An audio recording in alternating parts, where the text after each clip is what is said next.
you for everybody for joining. Um, and there will be more people arriving as we can see. It's so exciting to be able to have this conversation with everybody because often what we do is we get told that we've got to go out and sell, we've got to go out and market, we get our blueprint together. There's so many amazing things that we do within our business, but what do we do with the money that we earn? Where do we put it? And should we be putting it somewhere? In the olden days, they used to say that there was underneath the mattress. You need to store your money under the mattress. And then the banks went into all sorts of decline. And then it was back to the old way, storing money in the mattress or in your safe or in wherever. But I always was taught that you had to have seven streams of income, and that includes things like interest or something that's happening with the money. Because the moment your money hits the bank account, it should be doing something for you. And I think that that becomes really important for each of us as we grow in our business. What are you doing with your money? So we want your money to be more and more and your wealth to start accumulating so that one day you can have the lifestyle that you're looking for, or maybe you're having it now, who knows? But it's really exciting to share today with Pierre. The other evening, I was invited to Citadel where we heard about the trends that were happening around the world with regards to the economy. And I thought that that was a really nice talk for everybody that's here since we've got people from across the globe. And what is happening in the economy, what's happening with our money, what should we be doing with our money, and what are the trends that are happening? So thank you so much, Pierre, for agreeing to be here today. It's really exciting to have you. So over to you. Everybody, please ask questions. Pierre's got a wealth of information, and so has Rebecca that have joined on here as well today. So if there's any questions, please ask as we go along, but we will take questions at the end as well.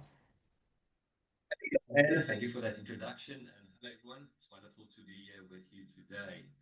Just want to share my screen quickly and then we can jump in. Hear him properly?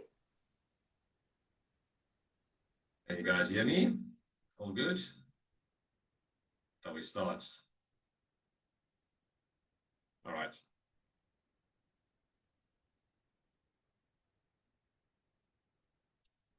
All right, so just the agenda that we want to touch on, and as Diane said, please stop me. Let's make this interactive.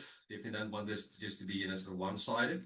But some of the thoughts that I was thinking about sharing. Firstly, just the idea of wealth generation, the enjoyment thereof, the growth of our wealth, and then legacy. Secondly, AI opportunities and challenges. I think we've all heard so much about AI. But I think it does play quite a big role in terms of future wealth generation and also the growth, investment growth going forward. Going to touch on the global economy and trends, fast-growing industries, investment portfolio construction. How do you construct a portfolio between conservative and longer-term growth? Touch on estate planning structures, and we will definitely have some time for Q&A or an interactive discussion. Karen, I see your hand went up. Sorry, Pierre, you're very, very quiet. Okay, let me see if I can adjust my... Is it quiet for everyone? Yes. Still a little bit quiet, yeah. I've turned up my volume just very loud so I can hear you. Let me just see if I can adjust my audio.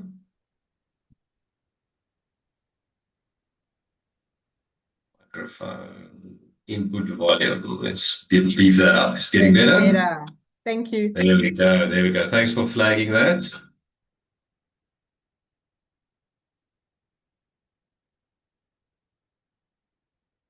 I just want to share again. Okay, so better now. All good.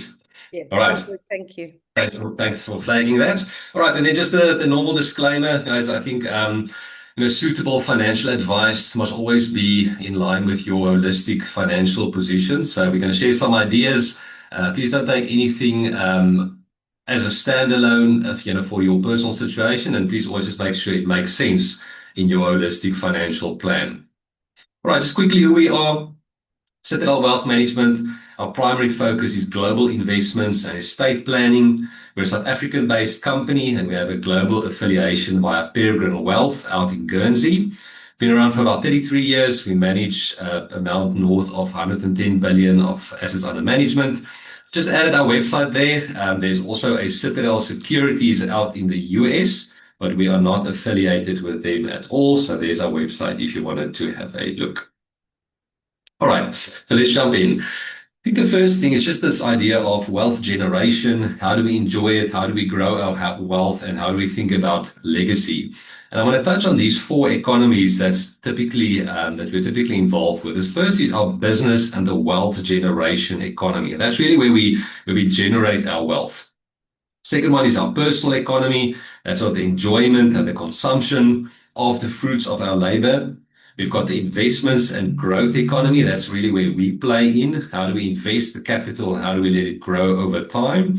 And the fourth bucket is legacy. It's social impact. And if we're fortunate enough, if we can leave capital for the next generation. And I'll just touch on each of these areas. In terms of business and wealth generation, this is really where you guys are the experts and where Diane is the expert.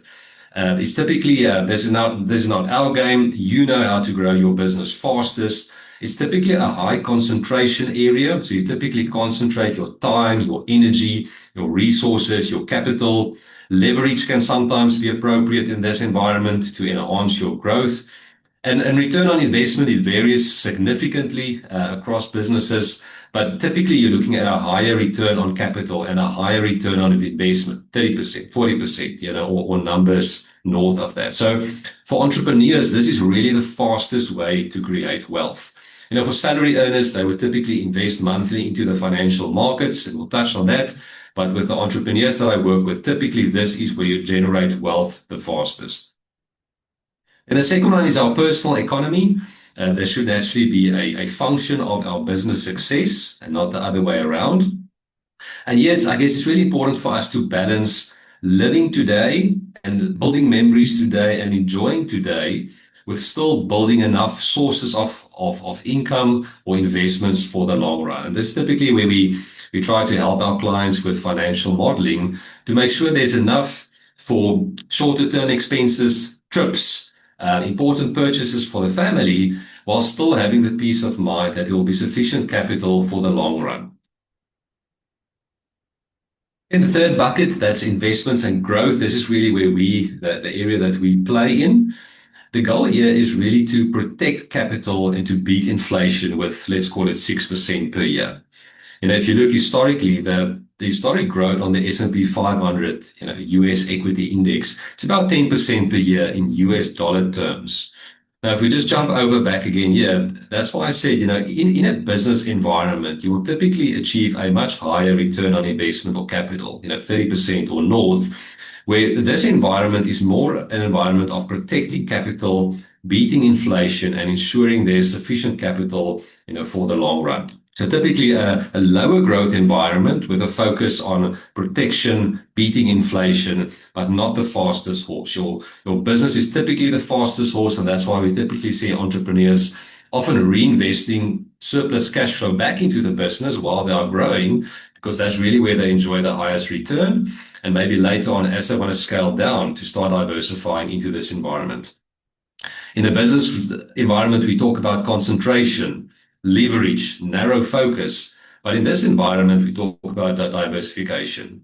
Over here, we want to move away from being a business owner in one industry, in one country in the world, or owning one property in one address, in one place in the world, to having ownership in multiple assets. For example, being a shareholder in multiple companies around the world. And we can talk about how to achieve that and so on. But the focus here is diversification. You want to move away from the high risk, high focus environment you had while building up your wealth. And in this space, we don't want leverage. This is an environment where we want to protect capital for the long run, and leverage is too risky for this type of environment. And then the last bucket, that is where we can have a social impact. We can think about philanthropy, while we are here and while we are alive. And then, should we be fortunate enough to be able to leave surplus wealth at the end of our lifetimes, that's where it becomes especially important to think about estate planning and structures. And I will just touch on those.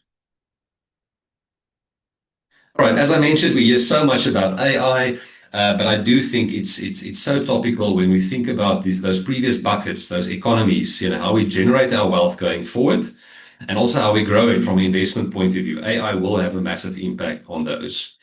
So at the moment, before AI, we're sitting with a declining global population. We're sitting with an aging population and a declining productivity. So if it wasn't for AI, you would have sort of seen over the years GDP dropping off around the world, and productivity dropping. And actually, with AI, there's just this explosion of productivity.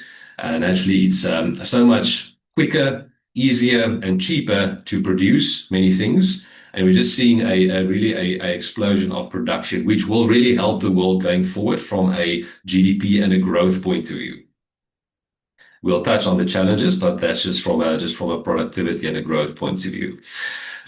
We all know this. We'll touch on it. There's naturally many careers and many jobs that will be negatively impacted by AI replacing, their functions. But I guess for all of us, it becomes an opportunity to think, how can I pivot to work with agents and to work with AI to enhance my output, and not see it necessarily as a threat, but how can we work with it to enhance our output and enhance our productivity? Because it is really incredible what we can do these days in a short space of time, just based on some of these AI tools that we use.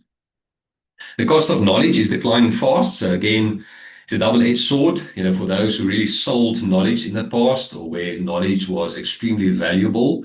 That is declining fast. Knowledge is becoming very accessible. But again, I want to focus on the positive here. I think it's incredible for the world to have access to that knowledge at our fingertips quickly. Anyone in the world can access it. And that is really powerful for the world going forward. AI is also deflationary. In a world where everyone is worried about inflation and prices going up and up and up, AI is deflationary. With this massive productivity, there's an increase of supply in many areas, many products, many services, and that brings down prices. It makes services and products more accessible for more people around the world, which is also a positive thing. Medical advancements, we're already seeing this. I reckon in the next 5 years, we're going to see amazing medical breakthroughs. People will live longer and longer. We've already been seeing this over the last couple of years, but especially with AI, we'll just see a massive uptick in this. It does bring a bit of a challenge on the other end as well. If we're going to live longer and longer, what are we going to do? Are we going to work a little bit longer? Do we need to build up more investments and cash flow streams to be able to support us longer? So those are important things to think about. And then some investment opportunities, specifically in this AI environment. There's a massive capital expenditure at this stage going into hardware. In the past, software companies was really sought after. They built this software, they sold it, at high prices. But software is now becoming very easy to develop quickly, much cheaper. So the capex is really going into hardware, computer chips, materials and natural resources. We've seen a massive uptick in the price of gold and silver and platinum and copper. So it's all these natural resources that you need for robots and drones and electronic vehicles and all these, type of advancements. And then lastly, diversification is one of those old, boring, sayings in the investment world. But again, it will just be so powerful going forward because the world is changing so fast. Today's winners may become disrupted, and it's very important to remain diversified between different equities, between different asset classes, and not just to pick one horse and to bet on one horse, and then that horse might be replaced overnight. All right, we know the disruptive impact of AI, routine workers, knowledge workers, and entry-level work. I mentioned software. I'm sure you guys have seen it, but just this vibe coding where you just talk to the AI and it writes the code for you in the background. Very powerful. It's not going to replace all developers overnight, but apps and very simple websites can now be built very quickly just by talking to AI, and it does the coding for you. You don't need a programmer in the background. Financial services, just over the last week or two, AI coming out that can do tax, very complicated tax and accounting planning. So we saw the share prices of some of those large consultants that focuses in these areas dropping, significantly.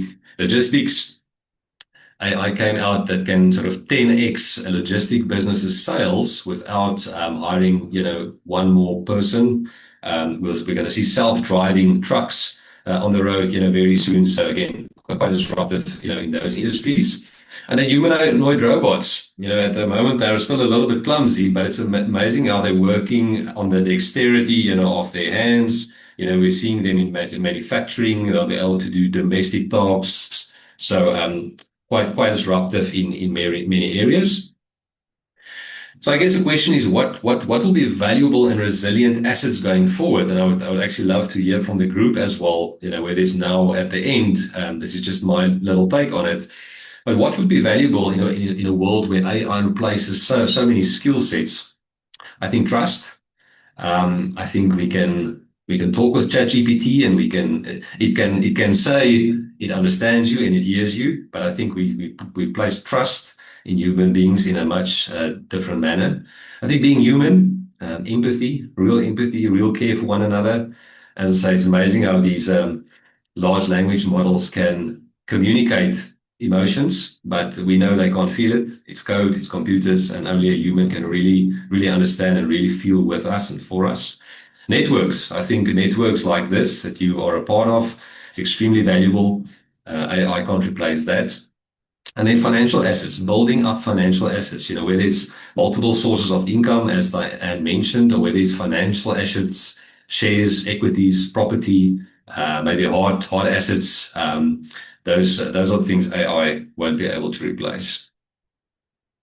Right, let's touch on just what's sort of happening, very quickly around the globe. This first one is just really a summary of 2025, because it's just such an important theme that's still running through into 2026. The first one, as I mentioned, just a massive investment into CapEx in this whole AI investment cycle. The S&P 500 did extremely well last year. You can see at bottom right, 16% in dollar terms. That's almost double what you get, over the last long run. Especially the technology sector, as we mentioned, the whole AI theme did really well. Maybe just on the S&P 500, I mean, a lot of people are asking, is this a tech bubble, like the 2000s? We don't think so. We think in the 2000s, there was a lot of investments into this internet thing, but it wasn't supported by earnings yet. Well, a lot of the companies that's done well, the earnings are supporting the prices. So ironically, we've actually seen the PE ratios of the tech sector coming down somewhat as the earnings are being reported, because the prices are really supported by earnings. The companies are making a lot of money. It's not just a pipe dream and hopes. They are really doing very well. They're selling a lot of product in this space. Donald Trump, a lot can be said about him, but one thing is that he is definitely business friendly and market friendly. He will do anything in his power to keep the markets running, especially with the midterms also coming up. Resilient economic growth all around the world. There's fairly resilient economic growth and ticking along, so that was quite healthy. We'll touch on it, but all around the globe, Federal Reserve banks are reducing interest rates. So we're in a reducing interest rate cycle, which help markets, it helps business owners with debt. It just oils the whole machine and supports markets going further. Deal activity surge, global trade is very healthy. And then the big talk was the gold price. Gold was up. It was asleep for many decades, and then suddenly it woke up and it ran 44% last year. And the question is really why, and will it continue? The big reason is really it's not individuals buying jewelry. It is large reserve banks, especially in the East, who's really beefing up their reserves with gold. And the reason is really that they are slowly losing trust in the US dollar, and traditional US safe haven assets like US bonds. So there's definitely a very slow movement away from that. How long will it last? Difficult to say. But I just want to show you historical cycles.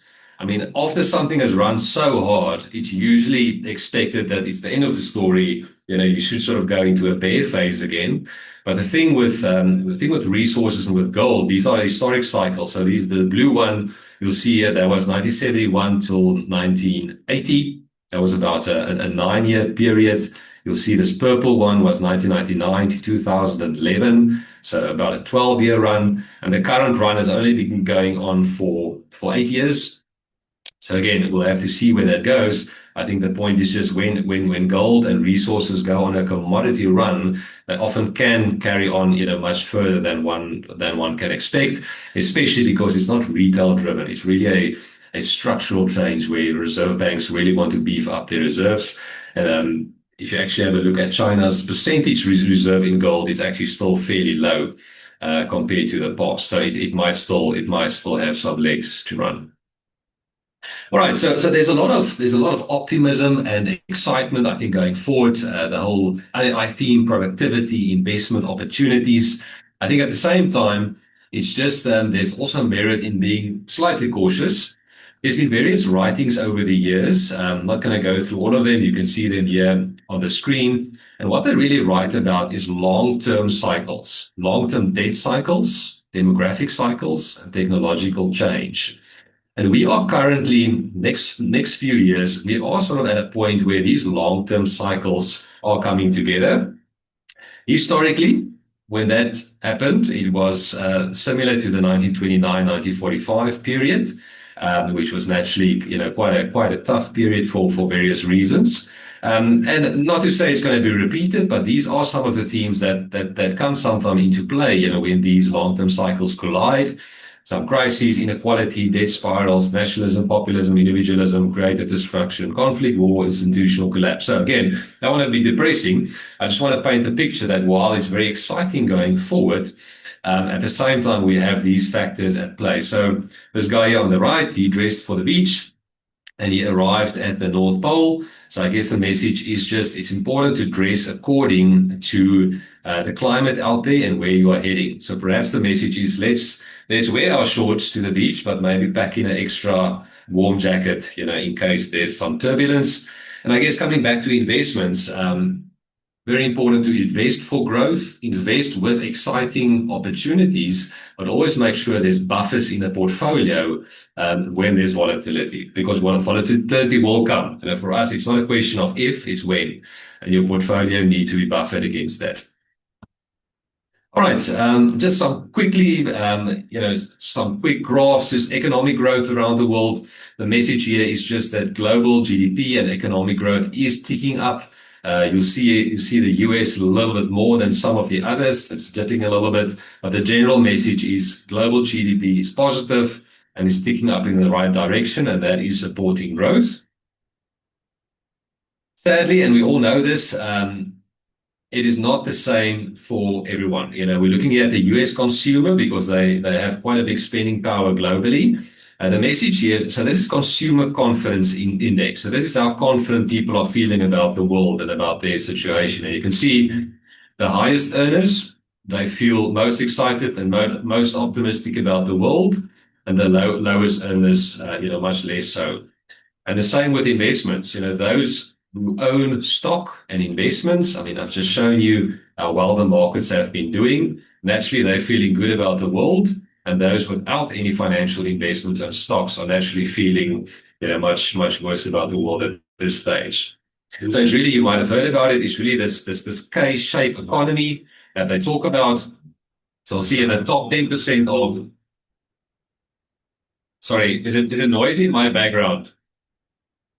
Okay, it's just a leaf blower outside, so then we can continue. All right, so you'll see top 10% of the US earners account for nearly half of all consumer spending. So it's again the same story. The top 10% of US earners are feeling happy and doing well, while the bottom 8% not so. So it's really this K-shaped economy, and the big difference between the haves and the have-nots that we've heard of, so much. Unemployment slowly creeping up around the world. I guess the same story, for the lower income earners. And then just same story that AI is really a blessing and a curse in this environment, and it really widens this K It touches on some of the points we just mentioned, that productivity is up. So for individuals or companies, their productivity is going through the roof.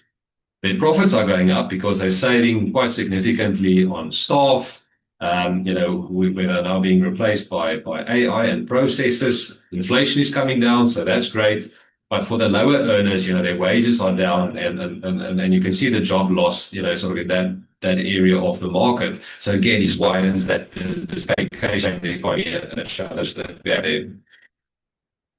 this is just what the US GDP growth is made up of.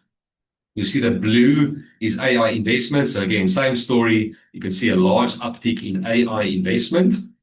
The red is the upper income consumer. So again, they're really supporting the economy, and green is the rest. So I guess the same story is that the US is really being driven by AI spend, the upper income consumer, and that's really driving the economy at this stage. Europe also doing a little bit better. Growth is slowly returning. The whole fiscal boost with defense spending being pumped into the economy. So these orange bars sticking up is their GDP, and you can also see the sentiment index picking up from the lows in COVID. So Europe also doing a little bit better. The EU consumer, you can see their assets to debt ratio is increasing. So the amount of assets they hold compared to debt is increasing, as well as their sentiment. So good on that front. And you'll see the unemployment slowly dropping off in the different areas of the Eurozone as well. So Europe doing fairly well. Global trade remains strong. You can see there was a big dip again in COVID, but recovered nicely. But the one important theme is the change. So on the left, you'll see this is the 2000s. The countries in blue, for them, the US was their largest trading partner in the 2000s.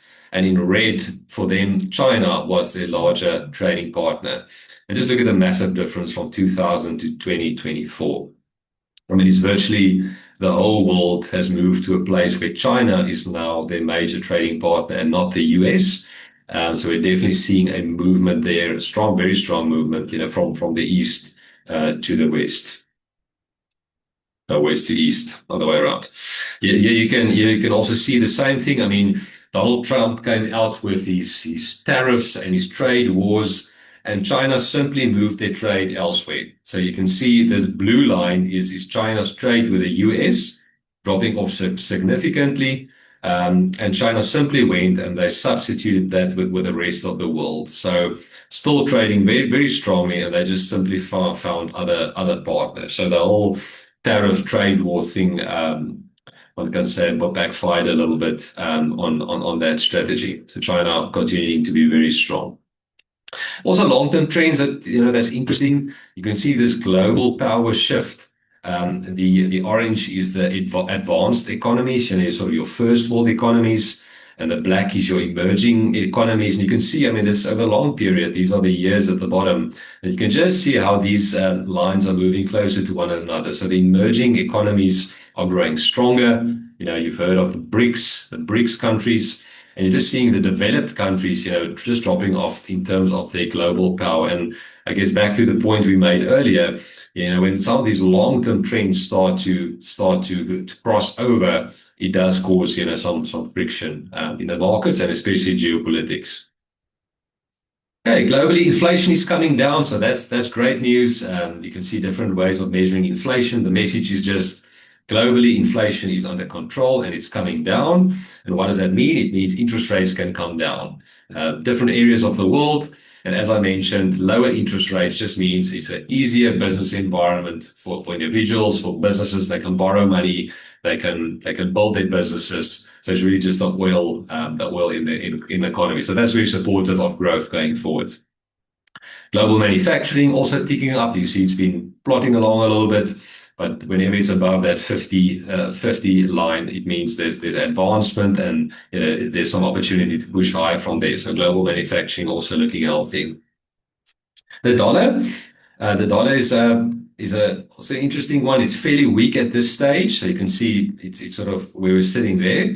So the question is, will the dollar just continue to weaken from here on forward and lose its sort of global power? What you can see here, though, is currencies are cyclical. So this is sort of the long-term upward channel. And you can see, there's been a few periods where it's touched this lower part of the channel. So, I mean, there's a decent chance that it can sort of turn around and strengthen again going forward. But the theme we are watching closely is absolutely over the long run, the dollar and the US is slowly losing its historic strength that is held. It's not going to happen tomorrow. It's not going to happen next year. But there is very definitely a slow trend undergoing. At this stage, there's really no other currency that's liquid enough and large enough to replace the dollar. So that's why I say it's not happening next year. It's not happening the year thereafter. But it is a slow moving ship, and it's definitely a directional change, for the long term. All right, fast growing industries to watch out for, and which will also present investment opportunities going forward. We've touched on some of these already: artificial intelligence, robotics, cryptocurrency, and blockchain. There's a more and more regulation coming out around cryptocurrencies and blockchains. It looks like there will be quite a large tokenization of financial assets, which means stocks and fractional shares in properties, and many things can be placed on a blockchain and traded 24/7. So that is definitely coming. We're even seeing AI agents that's starting to do business with one another, and they use cryptocurrency to deal in that. So that's going to be interesting. Cybersecurity, as we're all chatting with Alexa and ChatGPT, and they know all our inmost secrets. Cybersecurity is becoming more and more prevalent. I'm sure you've seen. The hackers obviously also use AI. So if they have a photo or they have a voice recording, they can impersonate a CEO who's giving instructions to his employees to transfer money to suppliers to make payments. So cybersecurity is becoming, even more important in this environment. Energy, the world will need a lot of energy to power all of this AI, and actually it needs to be renewable. So that's a very big theme going forward. Electric vehicles, different uptakes in different parts of the world. Some areas still more hybrid, but electric vehicles, self-driving vehicles, definitely the future. Health tech, as we mentioned, the technology and the AI is really assisting amazing medical breakthroughs and continuing to do so. We're seeing more of that. And then still e-commerce and digital retail. I think with people being online more and more, we're still seeing that sector, sort of growing strong into the future. Okay. After everything that I mentioned, we talked about the markets, potential opportunities. I guess the question is then, how do you balance investments and a portfolio between conservative? You talked about, Diane, under the mattress, we want that safety. We want to sleep well. But at the same time, we know inflation is causing everything to become more expensive over time. We would like to still buy our favorite bottle of wine 10 years from now, even though the price have increased. And how do you balance conservative investments with faster growing investments? So this is our portfolio construction framework that's worked very well over the long run through difficult times as well as good. And it's really to say that the cash that you will need for the next 2 years from your portfolio, for whatever reason, ad hoc purchases, monthly supplements, let's say you start slowing down at some stage. But the cash that you will need from an investment portfolio for the next 2 years, it makes sense to invest that very conservatively, cash-like. There must be no volatility. We call that the stable bucket. And the reason for that is really that, as I mentioned, it's not will there be global uncertainty again. It's when will it come, and when that comes, whether it's a COVID as we experience, or whether it's a war or whatever it might be. The worst thing you can do in investments is when your shares, your good quality investments, are down because of temporary factors.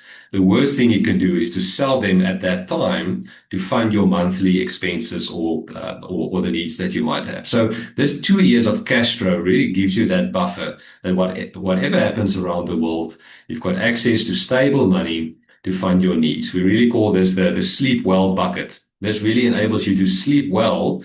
Doesn't matter what's going on because you've got 2 years of cash flow requirements ring-fenced. The subsequent sort of 2 to 4 years of cash flow needs, we would typically invest that in a low volatility type of environment. Call this the prudent bucket.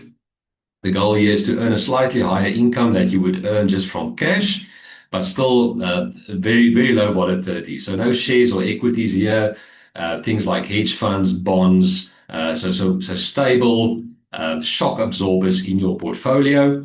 We call this sort of the eat well bucket, where, as I mentioned, that bottom line, enjoy, you can still purchase 4 years from now and keep up with inflation. And then the last bucket, this is really the growth engine. As I mentioned, inflation is coming down around the world, but we've all experienced how our personal spending bucket goes up every year, and we need to keep track of that. I mean, it's staggering if you consider inflation, what things will cost 10 years from now, 20 years from now, 30 years from now. And this is really your long-term engine where you want equity-like exposure, shares, equities. I mentioned to you the type of return that one can typically achieve here. And this is really the best environment to beat inflation over the long run. It is more volatile. But I'll show you, if you invest for the long run, it is the best inflation beating instrument to be in. And you need this fast horse to be able to keep track of inflation. Just a reminder, I think we've all heard the saying that time in the market is more important than timing the market. And this is just, again, some analysis behind that. So the green is a strategy where, let's say you started in 1926, you invested $100. And what you did is you tried to time the market. So let's say the market was, the previous month, it was at an all-time high. You sold at that point. You waited for it to drop because you wanted to buy low again and ride it up. So you wanted to time those drops. Following that strategy, after every previous month high, you would have ended up with $9,922. If you just remained invested in the market without trying to time it and switch in and out, you would end up with $103,294. So massive difference. You can see the volatility. Naturally, on those dips, that's where it's very difficult to hold on. At that very tip, that's usually when we feel like, no, we just want to sell out. This is too painful. But it just shows you remaining investor strategy. I mean, there's various statistics, but typically the market produces the most growth in a year. I mean, you can count them on your fingers. 10 to 20 days of the whole year, you typically achieve, most of the return for the whole year. And if you're not invested on those days because you were trying to time it, you also miss out. So time in the market, not timing the market. This just talks to the same story, but just volatility. As I mentioned, your equities and shares, yes, they are more volatile over the long run. But if you give them time, the volatility drops. So if you just think about 1 year, if you just want to invest in equities for 1 year, this might be the type of volatility that you experience. So you can be up 52%, you can be down 37%, and that's scary. And that's back to the investment philosophy, where if you need money a year from now, don't invest it in shares, invest it in cash. Short-term volatility is too much. If you look out 5 years, you'll see a much different picture. You can be up 29, but only down -2. 10 years, up 20, -1. And then if you invest for the long run, you can see that there's no negative return even. So up 18, minimum was 6. And that's the message here, is that your short-term cash flow needs, invest them conservatively. If you invested in equity, be in it for the long run, stay invested, don't try to time the market. It will reward you over time, over and over again. Okay. And then turning to the last point, just something on estate planning and structures. We've invested, we've lived off our capital, we've thought about legacy and philanthropy. Estate planning is important throughout the process, but especially if there's going to be significant assets that could potentially be left, for a next generation. I think just important again on this point is that it differs quite significantly from country to country, tax laws and regulations. So just check these with your local laws as well. But I just want to touch on some of them. Trusts, global trust. What's the goal of a trust? It is really to preserve capital for the next generation. The benefit of a trust is that it's completely separate from your personal estate, which means if you pass on, the trust will not cease to exist. It is a separate entity from you. So it's not part of the long estate process. There's no estate duty involved because it's not part of your personal assets. And naturally, there's quite a big saving on estate duty. And as I say, the assets are not caught up in an estate process. It's available for the beneficiaries because it's a separate entity from yourself. Trusts are often structured as the shareholder of business entities. So you might have your PTY limiteds or your CCs or your business entities with the trust owning those businesses. And the reason is again for continuity. Should something to happen to you as a business owner, the business will not cease to exist because the trust is the shareholder. You're not the shareholder in your entity. So it really helps with continuity. If you have someone who can run your business after your passing, the profits can still flow through to the trust and again to your beneficiaries and your loved ones as you've set it up. Citus tax, Citus inheritance tax is really charged by the US and the UK when you hold individual shares, UK and US shares in your personal capacity. You can get around that if you buy into a unit trust or a collective investment scheme, but these structures I'm talking about also helps to avoid that tax. So if you hold that share portfolio in a trust, you avoid Citus inheritance tax of 40%. It's quite significant.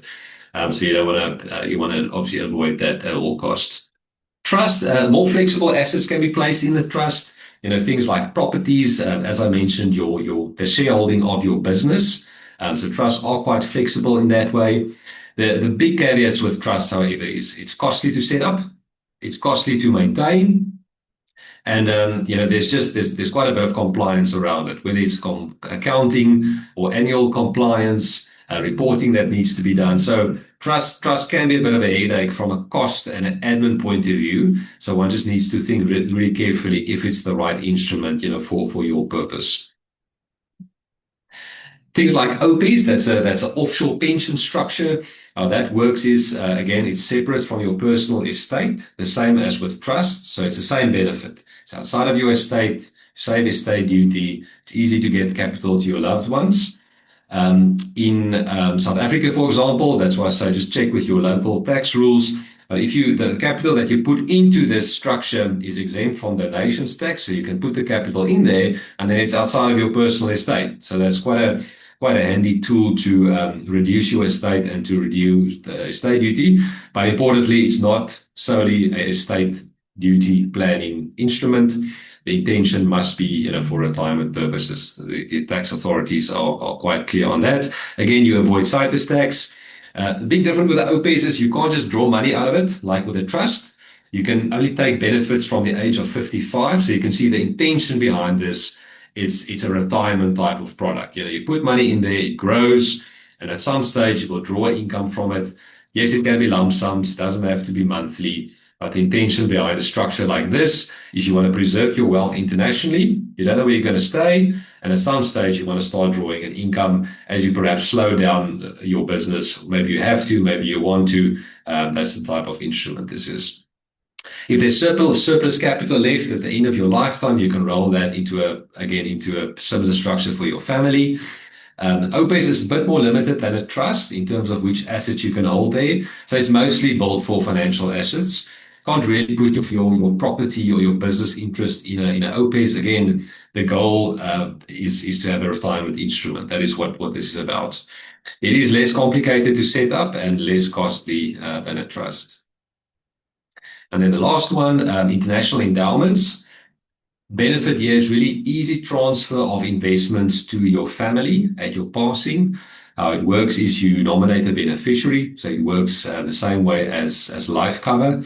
So it pays out quickly to your loved ones. Again, it's not part of the whole estate process. The important difference, however, is you will still pay estate duty in international endowments, where you don't pay estate duty with the OPs and the trust options we had. You avoid Citus tax still in this environment. It is limited to financial assets. So in the same way, you're not going to put your property or your business in an international endowment. It's made for financial assets. And really the biggest benefit of this one is it's easy to set up, low cost to set up and to maintain. So it's really the easiest and lowest cost way, sort of to get into the market and to have easy transfer of investments to your family. that is my story. Thank you very much, everyone. There's my email. You're welcome to reach out to me, and then would love to hear input, questions, thoughts. Love to engage. Thank you so much, Pierre. So who has any questions? Do we all have at least 2 years worth of cash sitting in your bank accounts? No? I see Greg is shaking his head. Anybody else? No comments about where your cash lies right now. Where's your wealth? What are you doing with it? What should you be doing with it as you move forward? And I think that becomes a really important question now as your businesses are growing. We tend to live to the level of where our cash is. So what are you doing with your cash as we go forward?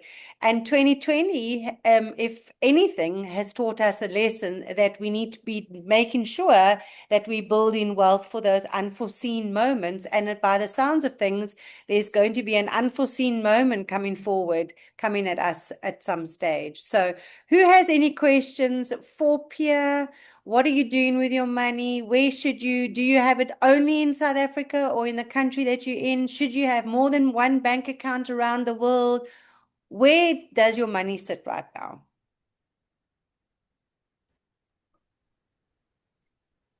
I Karen. have a completely different question. Yes.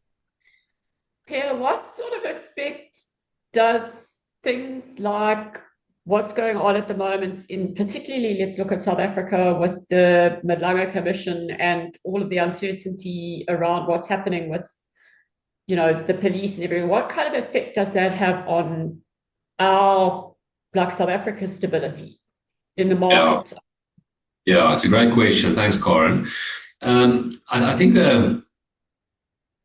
it's back to that K-shaped economy story. I mean, the irony of how these things work, and it's fortunate for investors, but it's also sad for for everyone on the ground kind of thing. Is there is a massive difference between what the markets are doing and the real economy on the ground, the real challenges. I mean, to make it practical, I mean, I think few people will believe me if I say, I mean, I showed you the US equities and gold, but the Johannesburg Stock Exchange, the South African equity market, was one of the best performing equity markets in the world, over the last year. Now I ask you, do we have any proof on the ground why that should be the case? And look, and there's obviously quite a few positives in the economy. I mean, I don't want to shoot that down. I think there is definitely green shoots, but I think to your point, Conor, I think there is a very big difference. So we have major challenges on the ground, whether it's economic or political, but the markets are completely separate from that. And the reason for that is South Africa is tiny, compared to the world, and the world just sees us as another emerging economy. And how investors think about it is, if they're uncertain about the world, they will typically invest their money in the US, in more developed countries where their return is a little bit lower. And then, when they feel a little bit more bullish about the world, they want to achieve a higher return. And they would typically then invest in developing countries, but it includes everyone. So everyone gets the love. South Africa, Brasilia, everyone. So they really focus on the BRICS then. So we've seen quite a large influx to that tune. I must also add the fact that we've been removed from the grey list. I mean, that was quite positive. So we've seen that benefit. And the other large benefit we're getting at the moment, and that's why the rand is also quite strong, is just because the gold price has surged. I mean, we're a gold exporting nation, so our exports has really gone through the roof and is really supporting the rand. So I think a very, very important question that you're asking, for business owners and for individuals on the ground, there's almost two economies. They experience certain challenges, with political challenges, regulatory challenges. And that's often where, I mean, as I mentioned, for entrepreneurs, it makes sense to invest in your business, but there's definitely a place to diversify. Because we're experiencing these challenges on the ground where, if you've been invested in the markets, you saw that, that one graph, people that have been investing, they're feeling happy. The markets are both going up, the investments are doing well, they're feeling wealthier. So it does make sense to diversify away from just having one business in one industry, in one country in the world, and just to also have some financial assets that's growing globally. It's away from our, political challenges, and just almost grow those assets, simultaneously. If that answers the question. Hmm. So, Yeah, Pierre, it's just sorry, Di. Mhm. It just amazed me that, like you say, on the ground, it appears to be so volatile and uncertain with what's going on, and yet the rand is just doing so well. Or, I mean, I suppose it's the dollar that's doing badly, but even against other currencies, the rand has improved so much. But if Yeah. it's gold, I know gold loves war. I've always said gold loves war. Whenever there's war, gold seems to go up in value. So that kind of explains that. But thank you. Here, one question that I think that everybody on the call is dying to ask, but isn't. Should we only have one bank account, like in our country? Because all of us, or a lot of the people on the call are speakers or they do a lot of travel. So should everybody have their main bank account within inside their country and then another one to accept, say, euros or dollars or whatever? Or should we be bringing it all into one space? Is there big tax implications or not good or greater tax implications in other spaces? Yeah. What is your opinion Thanks. on that? Yeah, so I think firstly, I'm not a tax expert, so can't definitely speak to that or the local, your local jurisdiction. Um, I think in general, I mean, the way South Africa work is you are taxed on your global income, whether you park it in different accounts or not. So that should, from our perspective at least, it shouldn't make a big difference. I think for me, there's probably two other benefits that I can think of. The first one would be from a currency, just the currency management point of view. I mean, to make it practical, I mean, again, I'm based in South Africa now, so to give you an example, a client of mine, he only wanted to invest offshore in dollars over the years. He didn't want anything in South Africa. And then you get periods like these where the rand is strong or the dollar is weak, and now it's difficult. If everything is offshore and you want to bring it back to live off, so that's important. They need cash flow to live off. Then you're bringing it back, at a strong rand, so you're bringing back less rand. So it kind of hurts. So I think having them in different currencies gives you options. I think that's important. Maybe have a local one in your local currency and one in an offshore currency where you can play that currency, depending on when you need the cash flow. And just from a risk point of view as well. I mean, I don't want to be a what's the word? But we've seen many circumstances where in tough times banks freeze accounts, and you might not have access to your capital. So again, I think from a diversification, don't have 10. I mean, they'll complicate life and push up your costs. But I think from a diversification point of view and accessibility point of view, and almost to see yourself as a global citizen, I think it makes sense to definitely have more than one in more than one jurisdiction as well, because you just give yourself, protect yourself against that risk. Because we do see it. You do see from time to time, especially in stressful times, banks can freeze accounts. And banks can also get hacked. We see that as well. They're not foolproof. So it always makes sense to to spread the risk again. And I think back to what we said, don't leave everything in the bank. I mean, buy some unit trusts, collective investments, shares, but don't leave everything in your bank account, because that's also a single point of failure risk that one's creating there. Awesome. Thank you.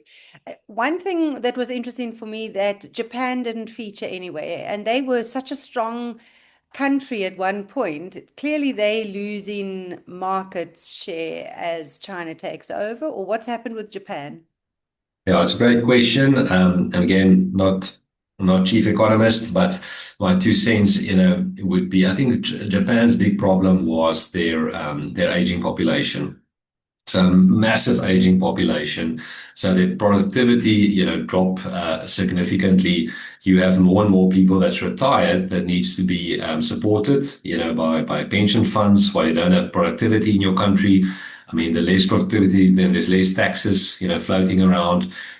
So Japan, And then what we're seeing at the moment is we're seeing massive yield spikes in their bonds. And what that basically means is the world is saying, sure, you guys are risky. If you want us to invest in your bonds, you must pay us, much more to do that. So they're really battling. They were battling to get inflation going. Now they're battling with this high yield story. So yeah, it's very true, Diane. They're a very respected nation, but they have structural challenges that's going to take quite a long time to overcome. Yeah. Interesting that Europe is doing so well because Europe is also supposed to be an aging population, but that's fascinating. Valerie, you got a question? Can't hear you. You can't hear me? Okay, now you're back on. Yeah, we didn't for a sec. Okay. For the bank account, I really like Revolut. I don't know if you know it, but I think it's from Lithuania. I can send the link in the chat. That account is amazing because when I went to South Africa, I could exchange money with like no fees, and then I could pay with my phone. And I think like getting a plastic card is like $10 or so. It's amazing. You can store money in all different kind of currencies.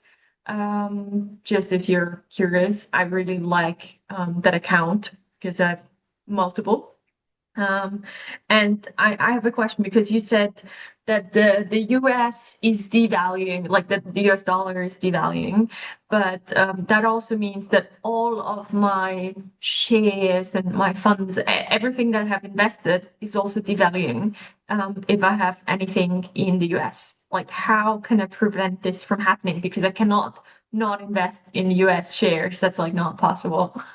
Yeah, that's a very, very good question. So there's really two separate sources here. The one is, as you mentioned, it's the actual investment that drives the underlying growth, and that is, for example, you want to buy Nvidia shares or Apple or Amazon or Google. You want to be a shareholder in that company because you're seeing great growth, earnings growth, and you want the underlying growth engine from there. So that's step number one, and that's still very strong US based. Yes. The globe is catching up a little bit. It's not only just the US tech story anymore, but it's still a very strong theme going forward. So you want exposure to that. What you can then do is you can buy a unit trust fund which invests in that, but they hedge to another currency. Whether that's euro or pounds or South African rand, where I'm sitting. So that's a way in where you can get the underlying dollar growth, but you can hedge the currency, to something that's more in your favor. As I mentioned, the dollar, it's not a 1 year or a 2 year story, but if it's a long-term trend you want to think about and you want to buffer yourself against that will be a great way to do that. So again, there's multiple of these unit trusts around the world. So just look for one that underlying they invest in the companies you want to invest in, but they hedge the currency to something. I'm not sure where you are based, but they hedge it, to a euro or a pound or whatever, currency of your choice. So that is definitely possible. So then you get the underlying growth, but you're also taking a view on the currency movement, and which one will be in your favor going long term. Awesome. Thank you so much for that. Right, we're coming to the end of our hour. Hope you enjoyed it. It's probably a topic that we don't listen to enough. We don't understand enough, but we make choices of what our future is going to be like. So that's quite an interesting one always. Please reach out to Pierre. Please don't spam him, but reach out to Pierre if you've got any other questions going forward. And we look forward to seeing you next week. Thank you so much, Pierre and Rebecca, for joining us today. And thank you, everybody, for being here. Good luck with the start of the Firehorse season that started today. I hope you're all wearing other color, not black and white, because that doesn't bring in the good feeling for the year. So enjoy it. Have fun. Goodbye, everybody. See you next week. Thanks, everyone. Bye.